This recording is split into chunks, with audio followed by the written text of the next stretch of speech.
Bienvenue dans ce nouveau numéro de Lève-toi et brille. C'est pour moi l'occasion de vous remercier, de vous féliciter chaleureusement vous tous qui, de par le monde, à l'intérieur du Bénin comme partout ailleurs au Togo, nous suivez et être impactés par ce que nous faisons, parce que nous partageons avec vous. Vous êtes nombreux à nous contacter, à nous écrire et à nous dire à quel point ces messages inspirés de la parole de Dieu, mais de manière terre à terre pour vous aider à lever et briller, vous impactent. Que gloire en soit rendue à Dieu et que surtout vous ne soyez pas juste des auditeurs oublieux. Parce que la parole de Dieu nous dit que heureux sommes-nous quand nous entendons ces choses-là, pourvu que nous les mettions en pratique. En fait, l'Église, si elle est véritable, ou la parole de Dieu, quand elle est véritable, n'est pas faite pour jouer. Ce n'est pas du cinéma, ce n'est pas de la musique. On n'est pas censé aller l'écouter juste pour le plaisir de l'écouter. C'est une solution pour nous. C'est une lampe à nos pieds. En tant que lampe, elle est censée nous guider, nous dire où mettre les pieds pour avancer vers la prospérité que vous voulez, vers le mariage que vous voulez, vers la joie que vous voulez, vers la santé que vous voulez, vers la paix que vous voulez. Elle est censée vous dire aussi où ne jamais mettre les pieds pour échapper au piège de l'ennemi, pour échapper au piège que le diable, avec ses démons sous toutes les formes, vous tendent. La parole de Dieu est une école. C'est une épée à double tranchant. C'est-à-dire que quelle que soit la manière dont la manœuvre, elle doit être capable d'opérer les situations de votre vie pour en extraire ce qui est pourri, pour en extraire ce qui est gangréné, afin de vous donner la joie. Il est vrai que comme toute épée, comme tout bistouri, quand il opère, cela peut créer de la douleur.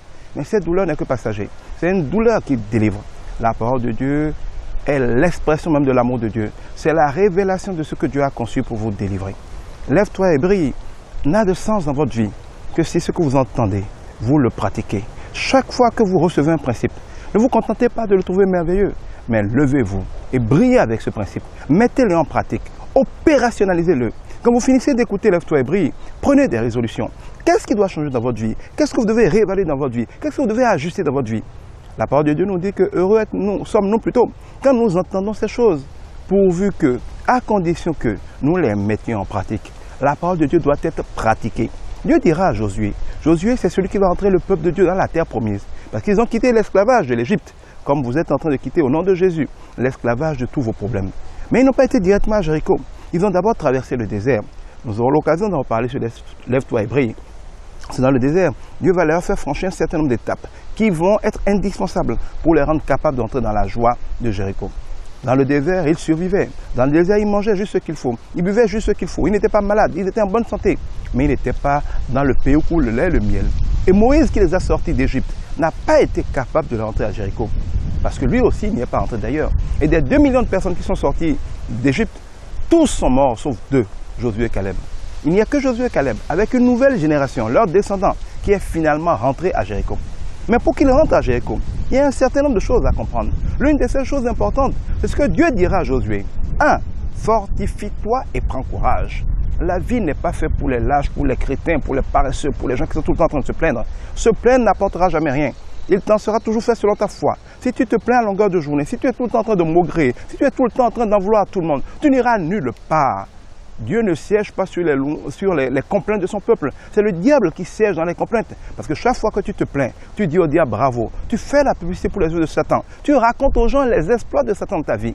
Mais quand tu loues Dieu, tu dis aux gens que Dieu est puissant. Si tu loues Dieu, Dieu sera là. Si tu loues le diable en racontant tes problèmes, le diable sera là. Parce que comme partout dans les cérémonies, comme on le dit en fond, et on répond, chaque fois que tu encenses quelqu'un, chaque fois que tu parles des exploits de quelqu'un, la personne a tendance à en faire de plus en plus. Si tu parles des exploits de Dieu, il t'en fera de plus en plus. Si tu parles des exploits du diable en te plaignant tout le temps, il t'en fera de plus en plus parce que tu es un sujet rentable pour lui. Si chaque fois que tu as un mot de tête, si chaque fois que tu as un problème, tout le monde sait que tu as un problème, tu es rentable pour Satan parce que tu aides Satan à faire savoir qu'il est redoutable et qu'il doit être craint. Loue Dieu. Mais quand tu veux vivre puissamment une vie, au lieu de te plaindre, lève-toi. Prends les conseils que je te donne, que nous te donnons dans Lève-toi et brille, et pratique-les. Mets-les concrètement en pratique. Parce que Dieu dira donc à Josué, fortifie-toi et prends courage. Sois fort. Parce que c'est toi qui vas entrer dans la gloire. C'est toi qui vas rentrer. Avec toi les enfants de Dieu dans la gloire. Car quand tu seras béni, tu deviendras une source de bénédiction. Dieu m'a pris dans la boue. Il est en train de m'asseoir à la table des rois. Et il partage à travers moi ce qu'il m'a donné comme secret de réussite. De même un jour, toi-même tu seras restauré, tu seras sauvé. Et tu vas partager avec ceux qui sont autour de toi les secrets de la réussite.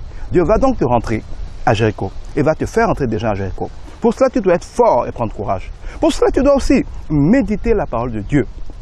C'est pour ça que je t'aide. Comme tu n'ouvres pas souvent ta Bible, ou pas assez, je t'aide en te partageant de manière terre à terre la parole de Dieu. Une fois la parole de Dieu méditée, il faut la pratiquer. c'est comme un cours à l'école, c'est comme une formule, c'est comme une technique. Elle n'a de sens que si elle est pratiquée. Il faut la pratiquer et il faut la parler. Face aux circonstances de la vie, il faut parler comme Dieu a dit de parler. Quand tu as des problèmes dans ta vie, par exemple une montagne de dettes, Dieu dit que si tu dis à la montagne de bouger, de se jeter dans la mer, et si tu ne doutes pas en ton cœur que cela se produira, cela se produira. Ce n'est pas des montagnes physiques qu'il s'agit. Qu'est-ce que vous avez à bouger des montagnes physiques? C'est les montagnes de problèmes que vous avez. C'est les montagnes de dettes que vous avez. Au lieu de pleurnicher, Seigneur, j'ai des dettes, qu'est-ce que je fais? Dieu te dit, montagne de dettes dans ma vie, je vous commande au nom de Jésus, bougez, jetez-vous dans l'abîme. C'est comme ça que j'ai effacé mes dettes. Il n'y a même pas 2 ans, j'avais 150 millions de dettes. Je les ai bougées en leur disant tous les soirs, je vous commande, vous montagnes de dettes de ma vie, de bouger. Et ils ont bougé. C'est pareil pour tes problèmes de couple. Chaque fois que tu as une montagne de problèmes dans un domaine, obéis à Jésus. Commande-lui au nom de Jésus. Bien sûr, si tu es né de nouveau, parce que si tu n'es pas né de nouveau, tu n'as pas le compteur, tu peux pas utiliser le nom de Jésus. Si tu es né de nouveau, commande à la montagne qui est dans ta vie de bouger, elle bougera.